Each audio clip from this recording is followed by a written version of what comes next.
Sorry. माझं म्हणणं बरोबर असेल. काल ज्या पद्धतीने तुझ्याशी बोललो म्हणून सॉरी. माझ्याकडून तुझ्यापेक्षा काय मित्र माफ करायचं. दादा अरे अपेक्षा करणं मी केव्हा सोडून दिलंय. फक्त आता तुला सॉरी म्हणून असं वाटलं म्हणून म्हणतो. आधी अपमान करा आणि मग रिस्पेक्ट दिली हक्क करा. अरे यात कसला आला अपमान. अरे तुझा अपमान करण्याचा माझा हेतू मुळीच नव्हता. फक्त जानीच्या तिच्या निर्णयाला माझा विरोध होता. म्हणजे जामीच्याच लग्नाला विरोध करतोय असं नाही तुला वाटत. आणखी एक चुकीला समज करून घेतला. अरे तिथं लग्न व्हावं मी एका चांगल्या मुलाशी. अरे एवढंच माझं म्हणणं आहे. चांगल्या वाईटावरचा फरक आता तू मला शिकवणार असता. अरे बघा तुला शिकवण्यात तर मी मोठा नाहीये ना.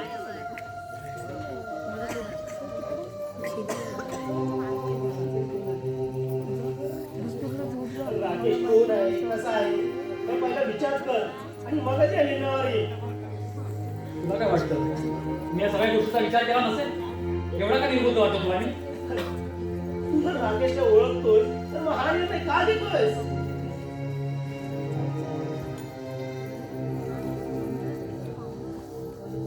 याचा अर्थ त्याला तो ओळखलं नाहीयेस. पुन्हा अपमानच करतोयस तू माझा. यात कसला आला अपमान. जे सत्य आहे तेच बोलतोय. अरे तू बोलत नाहीये तरी मी चुकीचा कसाही सिद्ध करण्याचा प्रयत्न करतोय आणि याचाच मला जास्त त्रास होतोय. अरे बस मला कळत नव्हतं म्हणून तुम्हाला आई वाईटांच्या नंतर लहानाचा मोठं केलं. चांगले शिक्षण दिले चांगले संस्कार घडवले आणि हे आम्ही कुठे नाकारतोय. आई वडिलांच्या पाठीमागे लहानाचं मोठं केलं घडवलं. पण काही चुकीचं वाटत बोलू नये. बोल ना. अरे तू बोल. तू खूप मोठा व्हावा असं नेहमीच वाटत होतं पण इतका मोठा होशील असं कधीच वाटत नव्हतं. तो स्वतःच्या कर्तृत्वावर मोठा झाला त्या मोठ्या भावाने शहाणपणे शिकायला निघाला तू.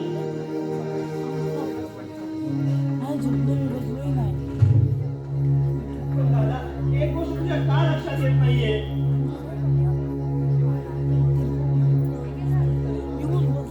आजपर्यंत मी तुझ्या कुठल्या गोष्टी बोललो होतो का. आज का बोलतोय. अरे गरज वाटली मला. अरे तो आपल्या बहिणीच्या आयुष्याचा प्रश्न आहे. फक्त प्रश्न उपस्थित करून शंका का घेतोय. तुमचं भविष्य मी घडवू शकलो नसतो. आमचं भविष्य घडवण्याचा तुझा प्रामाणिक प्रयत्न असेल पण ते भविष्य घडतंय की बिघडतंय याचा विचार कर.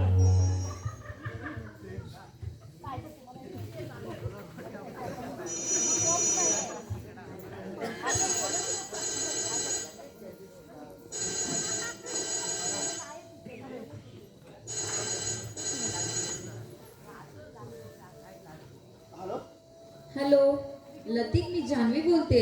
हा जानू बोल कशी आहेस. अरे मी एकदम मजेत आहे. अरे दादा वहिनी कसे आहेत रे. एकदम मजेत आहे.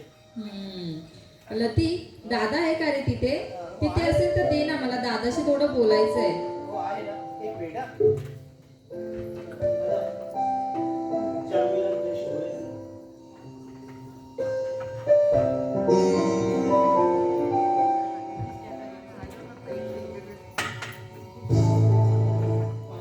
जानू हा बोल ना. दादा थोडा कामात आहे नंतर थोडा वेळ फोन करेल तुला. एक खरंच ना की. नाही नाही नक्की करेल सांगितलं. आणि वहिनी कुठे आहे रे. आहे जेवण बोलाव मी तिला. अरे नको नको मी करेन तिला नंतर कॉल. ठीक आहे तुझी काळजी घे. हो हो बरं तुझं कसं चाललंय. एकदम मस्त. आणि मी सुट्टीत येते आहे तुम्हाला भेटायला. हो हो लवकर ये. चल बाय ठेवतो. बाय लतिक. बाय.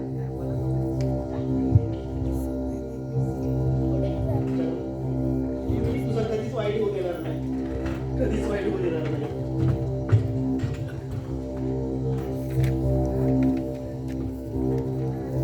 यश खूप दिवसांनी आला तिथे. हो 2 महिन्यापूर्वी येऊन गेलो तुम्ही इथे. अरे काल बाबा गेले तुझ्या इथे. काय आमचे बाबा इथे आले होते. अरे हा पण खूप दारू पिऊन आले होते. नेहमीच पितात का रे ते. नाही रे. अरे कोणतरी मित्र वगैरे भेटला असेल त्याचा. अरे पण एवढी दारू पिणं योग्य नव्हे ना. अरे तसं आम्ही त्याला रोज सांगतो पण ते ऐकतायत कुठे? अरे पण एवढं काय वाईट घेतोस? ठीक आहे ना, यात तुझा काय दोष आहे? अरे कसं आहे ना, अरे एक तर चांगल्या सवयी लवकर लागत नाही आणि ही वाईट सवयी लवकर सुटत नाही. अरे सवय माणसाला गुलाम ते म्हणतात ना, तशी गत झाली त्यांची. हा पण माणूस एकदम ज्वाल्या काय जोक सांगतात यार. 1 रुपयाचे 3 भाग करायला काय सांगतात? आणि स्वतः करूनही देतात. अरे या जगाला 1 रुपयाचे 3 समान भाग करून देतात आणि स्वतः एखादे 3 भाग करून बसले. एक ते स्वतः, बायको आणि मुलं. इथं फरक फक्त एवढाच आहे आणि इथं कोणताच भाग समान नाहीये. स्वतःच्या वाट्याला फक्त मौज मजा आणि मुलाबाळांच्या वाट्याला फक्त मनस्ताप. अरे मी तर तुला सॉरी यार. It's okay. आणि ती सवय झाली आम्हाला. बरं तू वहिनीला भेटायला आला असशील ना? नाही रे, वा अरे मी म्हणून ताई भेटायला आलोय. बरं मी आवाज देतो हा. ताई. अरे, नाही सॉरी वहिनी. हो मी संभव. श्रेयस आलाय. हो का? आले हा? अरे ताई? श्रेयस, ताई, अरे ताई कशी आहेस तू? मी मजेत आहे. नाही श्रेयस. अरे वहिनी मग आम्ही मजेत आहोत. वहिनीने बनवायचं आणि आम्ही हादरायचं. तुम्हाला सांग कोण मजेत आहे? असं होय.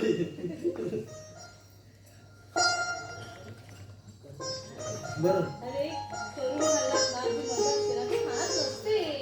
वा वहिनी वा. मानलं तुम्हाला. आणि श्रेयस तुला सुद्धा. अरे मला का? अरे बहीण कुणाची? हा, हे मात्र खरं आहे. बरं तुम्ही दोघं बोलत बसा. वहिनी लती काय घरी? हो आहे. बरं मी त्याला फिरतो. तुम्ही बोलत बसा. लती काय लती? श्रेयस, तू बस हा, मी पाणी आणते. अरे ताई पाणी नको. तुझं चहा नका मला, तू पाणी घेऊन ये. तू बस, मी आणते रे.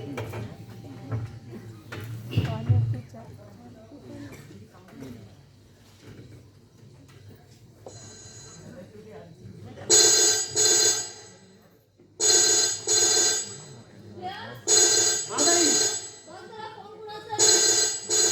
ठीक आहे बघतो मी कोणाचा फोन आहे.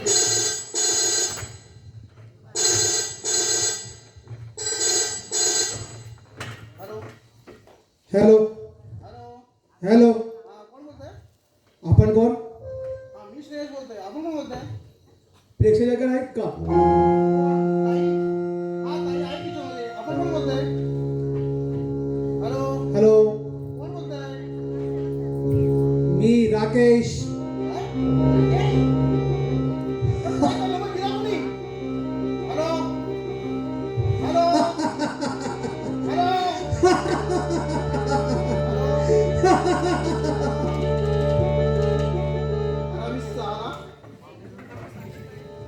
काय झालं श्रेयस? कोण होते फोनवर? राकेश काय म्हणता इतका नंबर त्याला दिला कोणी? अरे त्याला कशाला हवाय? अनुरागचा मुलगा आहे ना तो. म्हणजे अरे अनुरागसाठी केला असेल फोन. नाही रे, आपण तो तुझं नाव विचारत होता. साला हरामी म्हणजे इथपर्यंत येऊन पोहोचला तर तो. अरे जाऊ दे श्रेयस. अरे तू नको विचार करूस. अगं विचार करू नको म्हणताई. अगं तो तुझ्या संसारामध्ये विष काढण्याचा प्रयत्न करेल अनुरागची मैत्री करून त्याने सुरुवात केलीच आहे. आणि आणि तरी तू म्हणतो तू शांत राहू. नाही ताई, मी त्याला सोडणार नाही हा. हे बाबा, तू असं काहीही करणार नाहीयेस. मग काय तुला उद्ध्वस्त होताना पाहतो आम्ही. तसं तसं काहीच होणार नाहीये. हे बघ, तुझा विश्वास आहे ना तुझ्या बहिणीवर? हो का ताई? मग बस झालं. तू स्वतःची काळजी घे आणि आई बाबांची काळजी घे. ताई अगं कधी संपणार आपले भोग? अरे संपतील, लवकरच संपतील. अगं उद्याच्या आशेवरती आज स्वतःची समजूत काढायची असच ना. पण नाही ताई हा. अगं तुझ्या सुखाच्या आड येण्याचा कोणी प्रयत्न केला ना तर मी त्याला सोडणार नाही. मग त्याला जीव घ्यावा लागला तरी चालेल. अरे श्रेयस, असं अगोदर विचार करू नकोस. बोलले ना तुला मी. ये, तू बस.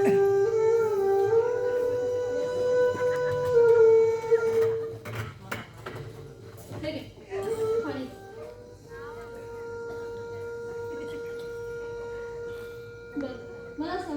आई बाबा कसे आहेत? अगं बाबा कशी ती तुला वेगळं सांगायची गरज नाही. काल आले होते नाही ते पाहिलं कशी त्यांची हालत तू. आता काय करणार आपण त्यांच्या सवयीला? असं काय करणार म्हणजे काय त्याला काय लावू ना त्याचा त्रास कोणाला होतो ते आपलाच होतो ना त्रास. अरे फक्त त्याला नाही कळत तर आपण काय करणार? बरं मला सांग आई कशी आहे? म्हणजे पाठीचा त्रास कमी झाला ना तिचा? हो बरे डॉक्टरने MRI करायला सांगितलं होतं ना? हो MRI केलाय आहे बरी औषध चालू आहे वाटेल बरं तिला. काय होतं आईला?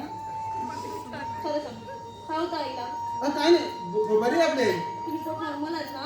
हो. बस मला खरं सांग. अगं बरी आपली आई. तुझ्या बघ माझ्याकडे बघ. अरे तुझ्याकडून आईविषयी काळजी दिसते मला. सांग ना काय झालं आईला? काही नाही झालं आपल्या आईला बरी आपली आई. नाही सांगणारच ना मला? ठीक आहे मी आईलाच फोन करते. अगं आपल्या आईला जागेवर उठताच येत नाही. म्हणजे अगं आईला बेडवरून उठताच येत नाही. काय बोलतेस तू?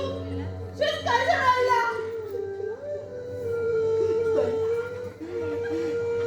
अगं पाठीच्या मध्ये खूप मोठा गॅप आहे ग. खूप प्रॉब्लेम आहे आणि डॉक्टरने सांगितलं ऑपरेशन शिवाय पर्याय नाही तरी. ऑपरेशन करावं लागेल. होत आहे आणि आता ऑपरेशन नाही केलं तर पुढे खूप प्रॉब्लेम होईल ग. कदाचित आपल्या आई चालू शकणार नाही ग. नाही सर असं नको बोलून. काही होणार नाही आपल्या आईला. काही होणार नाहीये.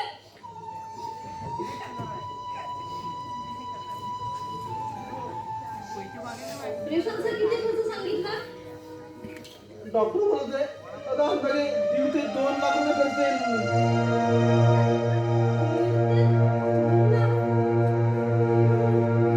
आपण आहे ना करू काहीतरी. तू नको काळजी करूस. हं? ठीक आहे. आता मित्र म्हणत होते ट्रकचा आधार घेऊया आणि पैसे जमा करूया आणि त्यासाठी लागणारे कागदपत्र आम्ही जमा करत होतो. ठीक आहे तुम्ही करा काय करायचं ते. मी येईन आईला बघायला. हा ठीक आहे ताई. बरं मी निघतो आता. तू पण स्वतःची काळजी घे. येऊ चल येतो काळजी ताई. घ्या. आणि काही लागलं तर सांग मला. हो ताई नक्की मी जमतो. येईन हा. हो ताई. फोन कर.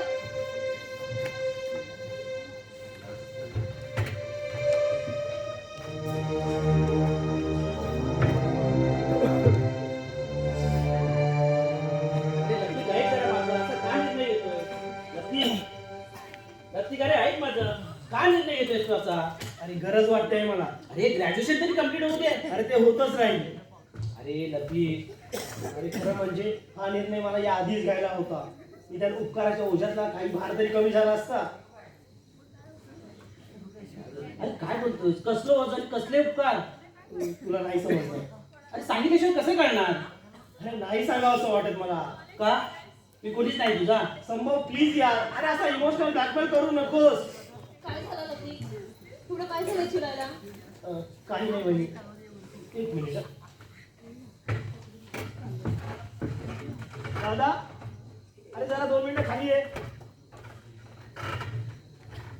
कुठे चाललायस तू लकी? नमस्कार करतो. अरे कुठे चाललायस? इंटरव्ह्यूला. अरे पण का? तुला एमएससी करायची होती ना? जॉब करून करेन मी. दादा नमस्कार करतो.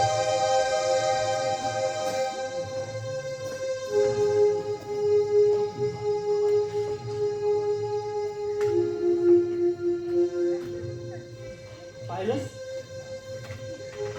मी हा निर्णय का घेतलाय तो? चल थांब लकी. तू इंटरव्ह्यू होतोस का? असं उगाच करणार आहेस? थांब, मी आले.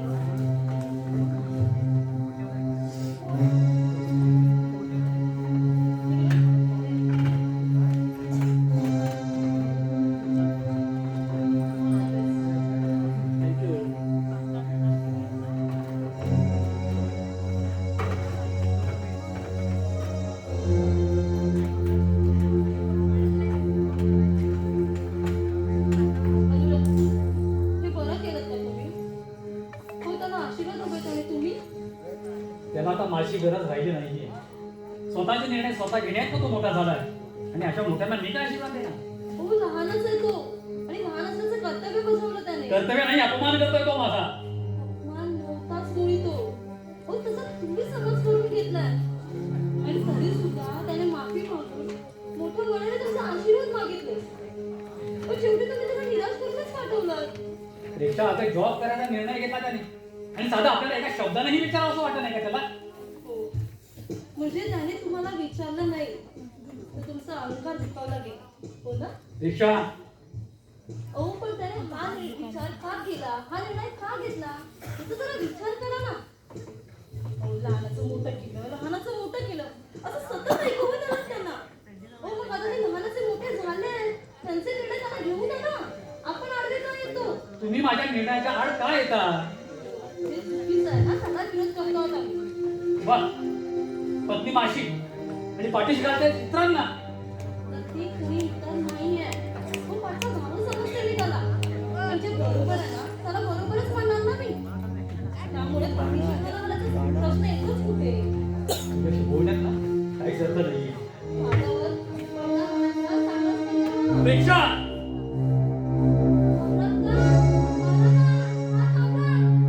विनाकारण माझा अंत पाहू नकोस. आता मी स्वतःला सावरलं म्हणजे पुन्हा कधी माझा हात थांबेल असं समजू नकोस. पत्नी आहेस, पत्नी सारखीच राहा. बस. आणि रात्री तुमच्या बिछान्यात रेक्षा, आपण एक शब्दही बोलू नकोस.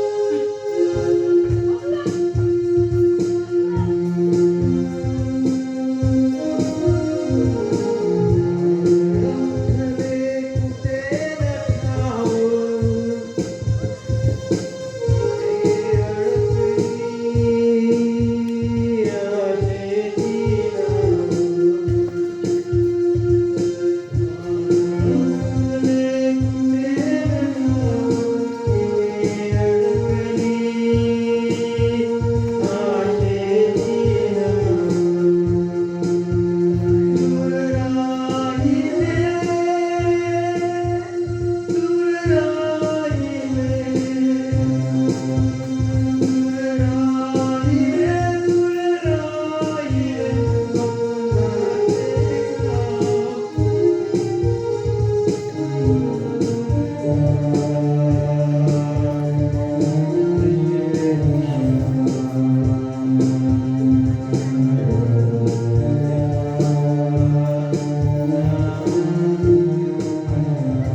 असंच विचारायचं ना?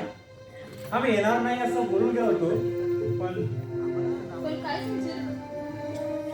एक प्रश्न सारखा सतावत आहे. प्रश्न साधा आणि सरळ आहे, पण त्याचं उत्तर जाणून घ्यावं असं मनापासून वाटतं. मग विचार ना. म्हणजे उत्तर देण्यासारखं असेल तर देईन मी. Okay, good. मग मला सांग, तू असं का केलंस ग? मी असं का केलं? म्हणजे माझाच प्रश्न तू मलाच विचारला. मला तू कित्येक दिवसांपासून विचारायचं होतं कोणाला तरी. म्हणजे अरे जाऊ. बरं मला सांग, प्रश्न एवढाच आहे की अजून काही? पण संचित, मला सांग ना, म्हणजे काय चुकलं माझं? मला आवडणाऱ्या मुलाने माझा अपमान करून मला नकार दिल्यानंतर मी आई वडिलांच्या मर्जीने लग्न करायला नको हवं होतं का? तू सुद्धा कोणाला तरी नकार दिलास, त्यांच्या भावनाची खेळलीस तू, त्याचा अपमान केलास.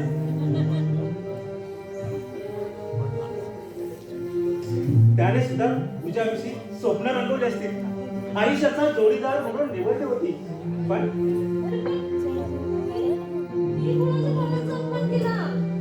कोणाविषयी बोलतोयस तू? का तू तुझा जोडीदार निवडला नव्हतास? अरे आता तुला का सांगू? त्याचा आता का उपयोग? मला जाणून घ्यायच्या पेक्षा, अरे पण का? कारण मला आजही त्या गोष्टीचा त्रास होतोय. म्हणजे तू? होय पेक्षा आपलं वागणं, बोलणं, वावरणं इतकं स्पष्ट होतं की एकमेकांशी असणारं प्रेम नाकारता येत नव्हतं. आणि मला सुद्धा जाणून लागलं होतं की तू सुद्धा माझ्यावर जीवापाड प्रेम करू नको, म्हणून तुझ्यापर्यंत पोहोचण्याचा प्रयत्न केला तर तू नकार दिलास. अरे मी कधी नकार दिला तुला? पेक्षा अगं तुझ्याशी लग्न करायचं होतं, म्हणून तुझ्यासाठी तुझ्या वडिलांकडे लग्नाची मागणी टाकली. तर तुझ्या वडिलांनी सांगितलं की तुला विचारून सांगतो, आणि दुसऱ्या दिवशी त्यांनी तुझं मत ऐकवलं. म्हणाले, एका भिकारल्या फालतू मुलावर लग्न कोण करणार? असं हिरवून माझ्या भावनांचा गरिबीचा अपमान केला तू. अरे पण मी असं कसं म्हणेन? मुळात तुझ्या गरिबीचा अपमान करण्याइतपत मी श्रीमंत होतेच कुठे रे? अरे मला जर मनापासून कोण आवडत होता ना, तो फक्त तू होतास. मग सांग ना, मी असं कसं मागेन? बाबांनी तुला तर काय असं सांगितलंय माहिती नाही, पण जेव्हा बाबांनी माझ्या लग्नाविषयी विषय काढला ना माझ्याकडे, तर मी तुझंच नाव सुचवलं होतं रे. अरे पण मी तुला आवडत नाही. तू माझ्याशी लग्न करायला नकार दिलास. एक फालतू मुलगी म्हणून तू माझा अपमान केलास असं सांगितलं बाबांनी. नाही पेक्षा मी असं काहीच बोललो नाही. अगं तुझ्यावर इतका जीवापाड प्रेम करत होतो, तर माझ्या मुखातनं असे शब्द निघतीलच कसे? म्हणजे बाबा. बाबा?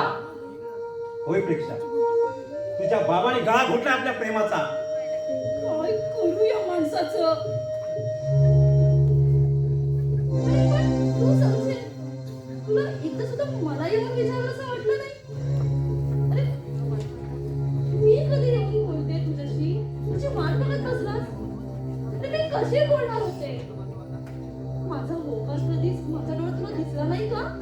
दिसला होता, पण घाबरत होतो या समाजाला. माझ्यामुळे एक मुलगी चांगली बदनाम होऊ नये म्हणून या समाजाचे रीतिरिवाज स्वीकारले. प्रेम करून लोकांची दूषणं ऐकून घ्यावं लागणार, आणि लग्न करण्यासाठी परत आई वडिलांकडे जावं लागणार. मग तेव्हा जायचं आहे तर आताच का नाही? म्हणून पाऊल उचललं आणि तुला गमावून बसलो. समाज आणि समाज, सगळ्यांनाच समाजाची भीती. एखाद्यावर मनापासून प्रेम करावं आणि ते प्रेम उघडकीस आलं की समाजात फालतू मुलगी म्हणून खणली जाईल याची भीती. वयात आलेली मुलगी मोठी होत गेली की आई बाबाच्या छातीत धडधडायला लागतं. का? तर समाजाची भीती. एवढी मोठी मुलगी झाली, पण अजून तिचं लग्न का जमत नाही? असल्या नको त्याच्या समाजाची लंगूत येईल याची भीती. बरोबरच्या मैत्रिणींची पाठच्या मैत्रिणीची लग्न झाली की पुन्हा आई वडिलांना भीती वाटायला लागते. यांच्या मुलीचं लग्न का जमत नाही असं कोण बोलेल याची भीती. सगळीकडे समाज समाज आणि समाज. या समाजाची भीतीपोटी आपण आपल्या मुलीचं नुकसान तर करून घेत नाही ना याचा विचार कुणी करायचा. मागच्यांची लग्न झाली म्हणून पुढच्यांची लग्न कुणासोबतही करून द्यायची का. अगदी तो आवडत नसला तरी या समाजाच्या भीतीपोटी आयुष्यभर मनस्ताप सोसायचा.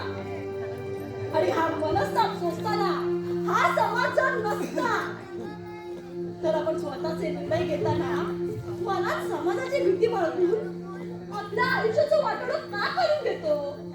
प्रेक्षा, तुझ्याकडे माझं मन मोकळं करायला पाहिजे होतं हे मान्य. करायला हवं होतं पण नाही केलंस ना. अरे काय चुकीचं होतं. उद्देश चांगला आणि संस्काराचं जतन होणार असेल तर मग समाजाची भीती कशासाठी. नेहमी समाज आडवा येतो ही चुकीची समजूतच करून घेतली आपण. खरंच प्रेक्षा, फक्त एका भीतीपोटी आपण आयुष्याचे निर्णय घ्यायला किती चुकतो. का का तेव्हा तुला विचारू शकलो नाही. अगं तुझा नकार होता तर का जाणून घ्यायचा प्रयत्न केला नाही. का का दुसऱ्यावरती विश्वास ठेवला मी. एकच प्रश्न विचारायला आला होता पण प्रश्नांचं जाळच तयार केलं. आणि त्याच जाळ्यात पुरत अडकवणार आहे मी तुम्हाला. कल्पना आलास तू ना? हो, परत तर मी येणार होतो पण मी चुकीच्या वेळेत आलो नाही ना. राकेश, तोंड सांभाळ बोल. ए, अजून काही बोललोच नाही. त्या सांभाळून तुला बोलायचं आहे. आणि हो, माझ्याशी जरा सावधपणे वागायचा. आणि तू आज जा. हे महाशय मला आज बऱ्याच दिवसांनी भेटले. त्यांच्याशी मला महत्वाचा बोलायचं आहे. जे बोलायचंय ना ते बाहेर बोलायचं आहे, ते माझ्या घरात नाही. तुझ्या घरात कामाचं काही बोलायचंच नाही का. तुझं घर म्हणजे तुमच्यासाठी काय लव पॉइंट आहे. राकेश, किती उतावळा आहेस का तू. चल किती उतावळा आहेस. बाहेरचं तुला दाखवतो. अरे मग अरे मला या घरात तमाशा नको आहे, समजलं. हा. मग इथं मी याच्याने काय करत आज रामलीला करत असतो. राकेश, मग बोलूया ना. अरे मला सुद्धा इथंच बोलायचं आहे. हवं तर तुमच्या या रामलेटला मला रावण समजा रावण. प्रेक्षा, तू जरा आतमध्ये जा हा? प्लीज.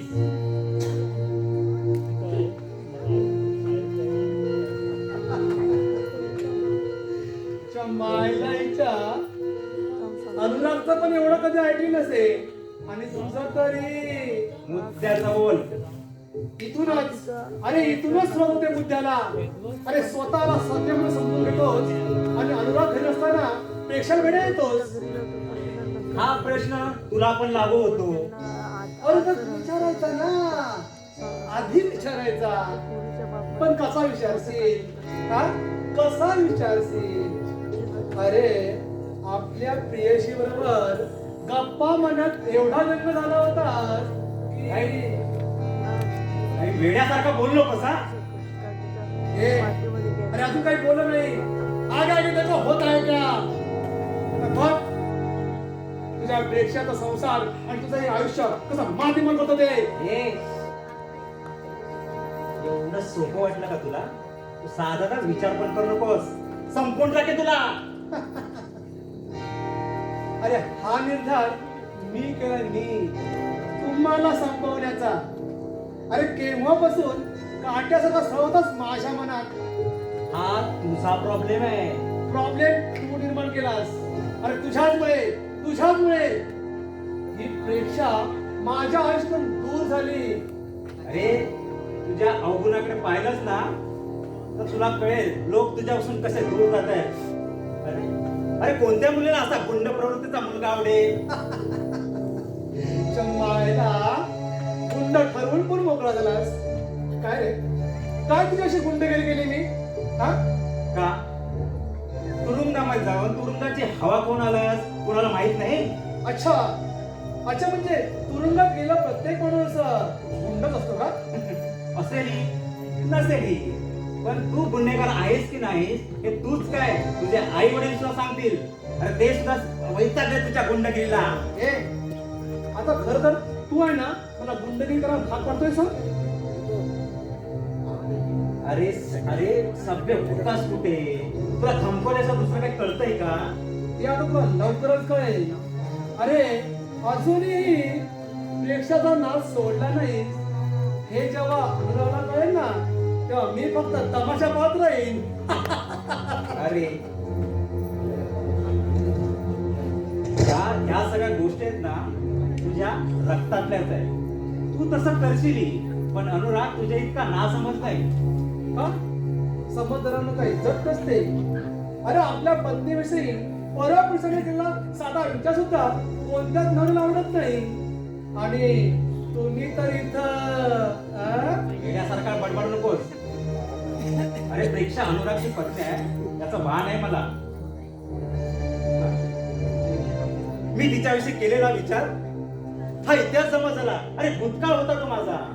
अच्छा, म्हणजे मी इथे यायच्या आधी काय चालत होतं तुमचं?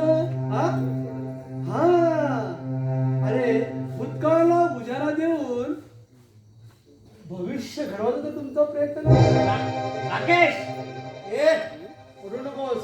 अरे फक्त आता मी बोलतोय. यापुढं अनुरागच्या रोषात तुला समजावं लागेल. ए तू असं काहीच करू शकत नाही. अरे मी काय करू शकतो आणि काय करू शकत नाही याचा अजून तू अंदाज टाकला नाही. या प्रेक्षकाच्या जीवनाशी मी खेळू देणार नाही. हे तर तू ठरवायचंच नाही. फक्त आपल्या बर्बादी क्षणमध्ये क्षण आणि तुम्हाला दोस्त केला तर नावाचा राकेश टायनी. ए रमातच जगायची सवय झाली तुला. सत्य हे सूर्यप्रकाशासारखं लखलखीत असतं. ते कधीतरी समोर येणारच.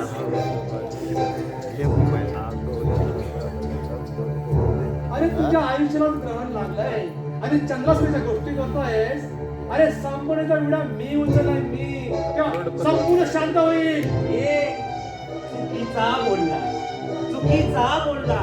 अरे शांत तर तू होणार आहेस आणि तोही कायमचा. अरे ऐकून घेतोय पण माझा कमजोरी समजू नकोस. समजावून नाहीतर हा नाहीतर काय मारणार मला? हा मारणार मला? ठीक आहे, मला तू बघच. तुझ्या या प्रियशीला, ह्या पेक्षाला आणि या राकेशची नाही